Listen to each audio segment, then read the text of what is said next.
Sundance Wicks, new coach at Wyoming, joining us here on Bronco Nation News. Good to meet you in person. How you doing? BJ Rains, as I live and breathe, man, the legend himself.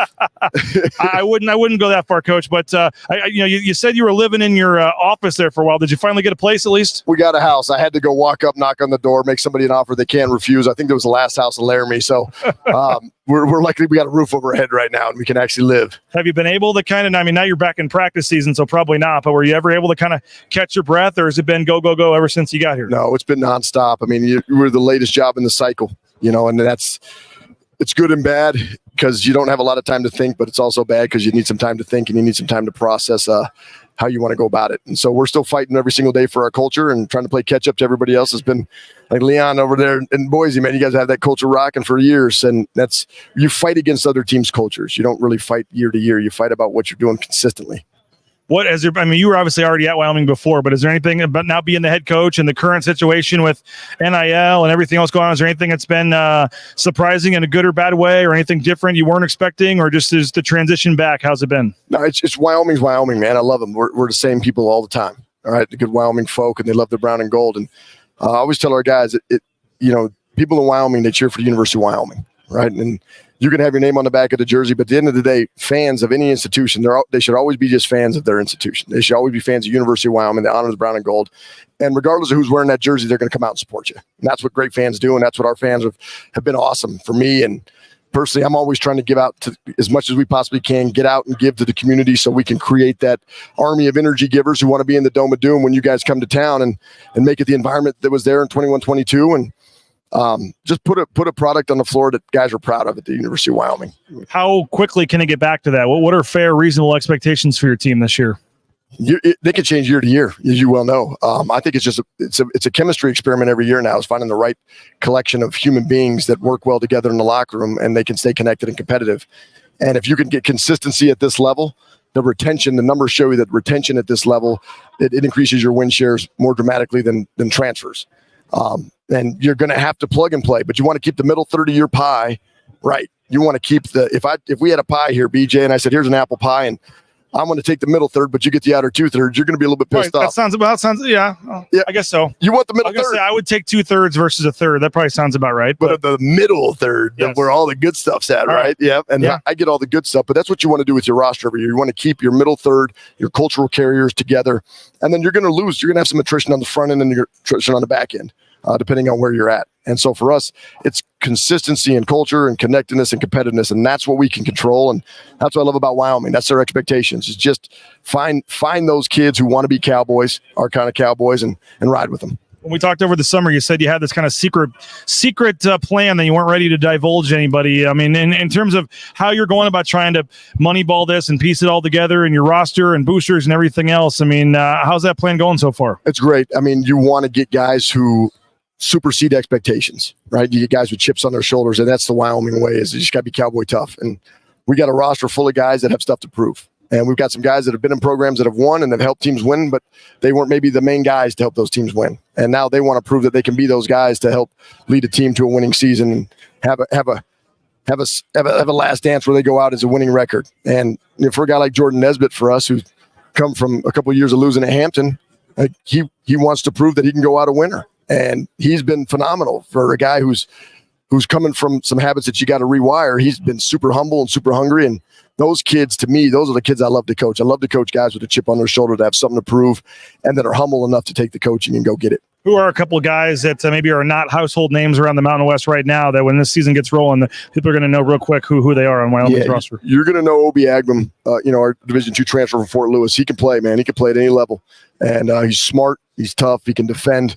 He led the country in ball screen defense last year in Division II. And so he only, I think, like 0.36 points per shot in ball screen defense last year at Division II level. And he's won, I think, 59-4 in 2 years. 59-8, so he knows how to win.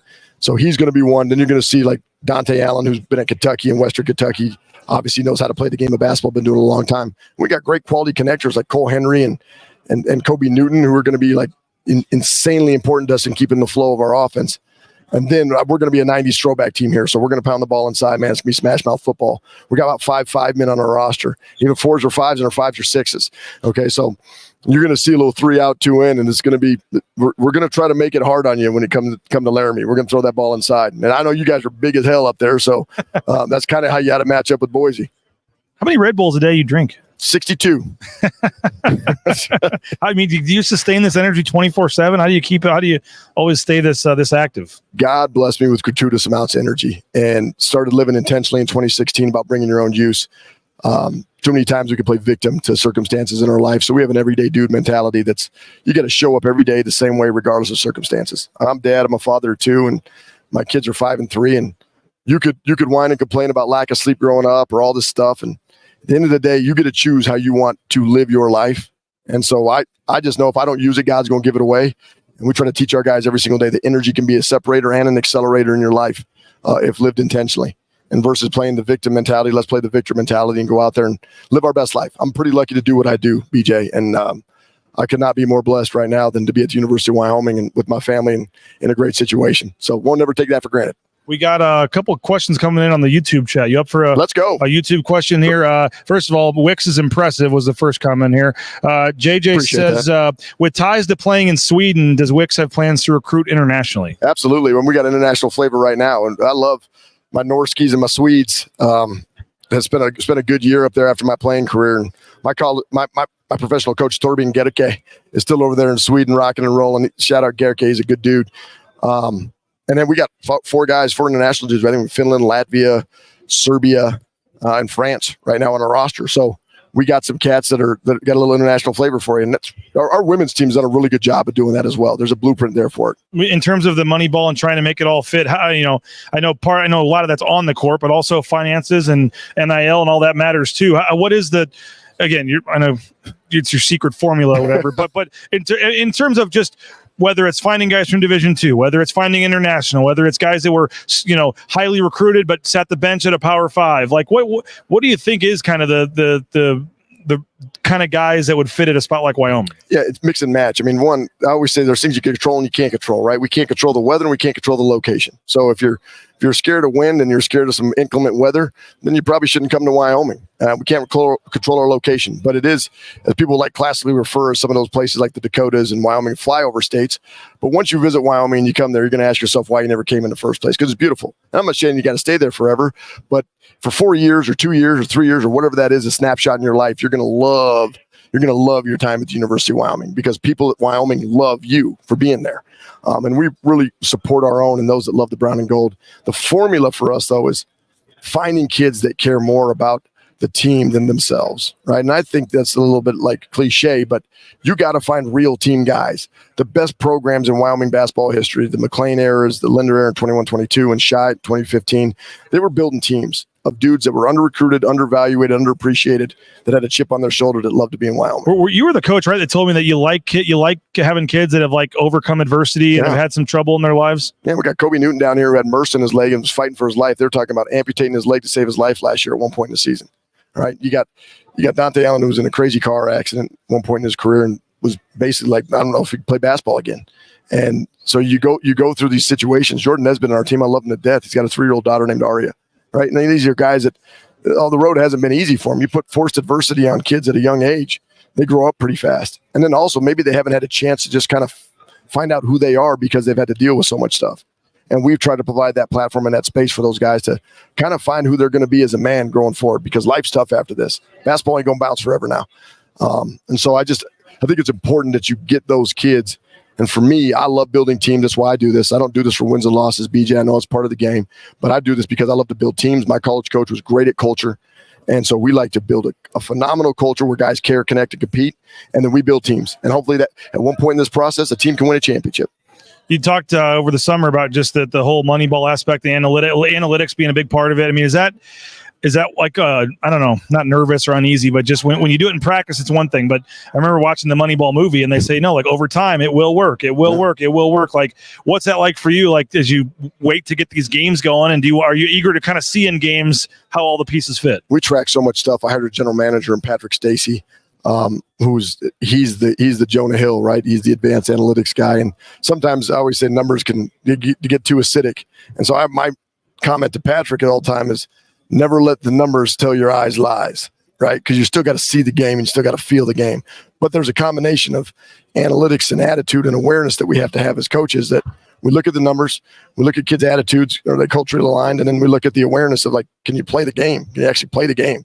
And what I love about it is it helps you separate a moment where you're looking at two guys and everything's pretty equal. It's very, very tight race. But then the data tips it one way and it says, like, look, even though this says they're equal in a lot of things, and maybe it's attitude and effort, but the data really likes, for whatever reason, this kid. That's a separator for you when you can take the emotion out of evaluation. And so for us, having the general manager just allows us another avenue to compete at when we don't have the most resources, maybe from an NIL campaign. And we're never going to shy away from that, just not who we are. We're going to fight and crash the squad, try to get competitive in that area, but we got to be able to win. We got to find ways to win in the margins too. And that allows us to, the analytics allow us to do that. So are they like wearing trackers and stuff then at practice and all that? Or yep, we got Connexon trackers. We track our guys' load management. We track our guys' distance and workload. Our strength coach Jimmy Edel does a phenomenal job with that. Super advanced, the best I've ever been around. And so we could take guys. I mean, this is crazy, but you take guys from other programs and you realize how much maybe they don't work. There can be guys that can be old, but they can have a low training age. So I can have a 24-year-old kid who's got a 20-year-old training age because he hasn't actually trained for 4 years in college. They just sacrificed some of the weight, strength training stuff, the consistency of it all. And our guys had that phenomenal results in about 4 months that they've been here with Jimmy. And that's how I know when we can take a transfer, we can flip them into something that maybe they haven't previously been. Another question here. How do you get the guys with such different backgrounds to mesh and play cohesively? It's just, you got to be around each other, right? There's no secret to relationships. You got to just, you got a real world. I always said this is like real world nowadays. You get 12 strangers in a house was a phenomenal concept for its time. You get 12 strangers in a house, what could go wrong? Well, live in the house long enough, you're gonna start to appreciate others' differences and respect others' differences. I got Cole Henry from Oskaloosa, Iowa, living with Obi Agnew from Aurora, Colorado, and Jordan Nesbitt from St. Louis, right? It's 3 different cats from 3 different spots. Anybody living with somebody from St. Louis, they're going to do all right. Shout out to Lou, baby. Shout out Nellyville.